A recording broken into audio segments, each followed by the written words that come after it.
안녕하십니까. 보상센터TV의 박훈우 손해사정사입니다. 우리가 오늘 알아볼 내용은 직업급수입니다. 우리가 보험 가입을 할 때 직업급수가 몇 급이라는 이야기는 대부분 안 듣습니다. 다만 설계사가 직업이 무엇이냐고 물어볼 겁니다. 그 직업에 따라서 1에서 3등급으로 나뉘게 됩니다. 1등급은 우리가 말하는 사무직, 즉 안전한 공간 안에서 사고 날 일이 적은 사람들. 2급은 현장 관리자라고 생각하시면 됩니다. 위험한 환경에 노출되어 있지만 위험한 일을 직접 하지 않는 사람. 3급은 현장직입니다. 위험한 환경에서 위험한 일을 하는 사람을 이야기하죠. 그러면 이게 어떤 효과가 미치냐면 1급은 안전한 공간에서 안전한 일을 하기 때문에 아무래도 보험료도 싸고 한도도 좀 높이 잡아주는 편입니다. 자, 하지만 2급과 3급으로 내려갈수록 보험료는 비싸지고 한도는 좀 떨어질 수가 있습니다.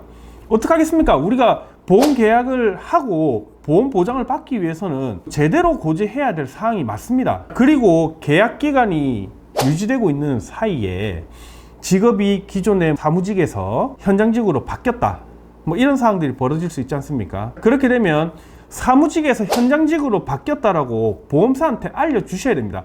그러면 보험사에서 보험료만 올릴지 한도도 낮출지를 결정하게 되죠. 문제는 직업급수가 잘못됐다는 경우입니다. 첫 번째 경우는 나는 똑바로 고지했는데 왜 이렇게 돼 있지라는 사항이에요. 즉 보험 설계사가 잘못한 경우이죠. 피보험자가 억울하지 않겠습니까? 자, 이런 경우에는 보험 가입 당시부터 지금까지 동일한 일을 하고 있었고 제대로 된 급수로 가입을 했었다는 걸 보험사한테 주장을 해야 됩니다.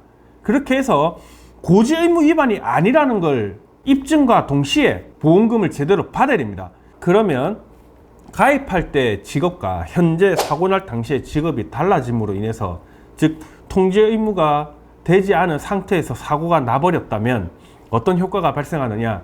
1에서 2급, 2에서 3급 보험료가 덜 낸 만큼 깎이게 됩니다. 특히나 1급에서 2급의 격차가 좀 더 크고요. 2급에서 3급의 격차는 그나마 좀 적은 편입니다. 대신에 이 금액이 얼마나 깎일까에 대해서는 정확히는 알 수가 없습니다. 이 부분은 당시에 1급, 2급, 3급에 대한 보험료 할증률이 얼마였는가를 확인하실 필요가 있습니다. 그 비례율에 따라서 주게 돼 있거든요. 대신에 이 비례율이라는 게 정액 담보에서는 상관이 없습니다. 실비나 후유장애 보험금 등에서는 실질적으로 직격타를 맞습니다. 그렇기 때문에 통지 의무를 충실하게 지키실 필요가 있어요. 대신에 그 사고가 입원 청구 내용이 직무와는 전혀 상관없는 사고였다면 직업급수에 대한 삭감은 할 수가 없습니다. 이 모든 직업급수에 대한 삭감은 손해보험에서만 해당됩니다.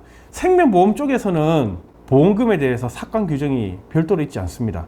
직업에 대한 변동성을 크게 가져가시는 분들은 생명보험을 가입하시는 게 맞습니다. 솔직히 말씀드려서 이 직업급수는 참 이기기가 힘듭니다. 아까 말씀드린 설계사가 임의적으로 직업을 등록하는 바람에 발생한 손해라면 그걸 입증함으로써 보상을 제대로 받을 수 있겠지만, 내가 제때 직업의 변경을 통지하지 않아서 발생한 직업급수에 대한 문제라면 삭감을 피해가긴 힘듭니다.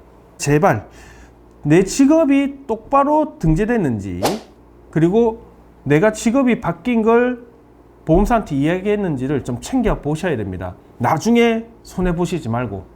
그리고 이게 복잡하다면 생명보험 가입하십시오. 조금 비싸 보여도 손해가 아니에요. 자, 이런 차이가 있는 것과 더불어서 생명보험에는 이륜차를 타다가 다쳐서 후유장애 보험금을 청구하더라도 받을 수가 있습니다. 하지만 손해보험 쪽에서는 이륜차 부담보 특약 때문에 후유장애 보험금을 못 받아요. 자, 요런 또 차이점이 하나 더 있기도 합니다.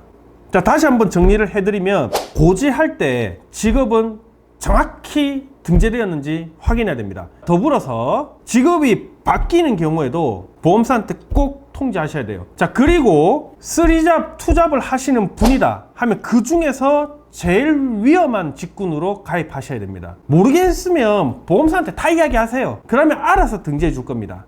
그리고 플러스 알파, 생명보험은 이륜차도 보상받을 수 있는 게 있다. 이상 보상센터TV의 박훈우 손해사정사였습니다. 감사합니다.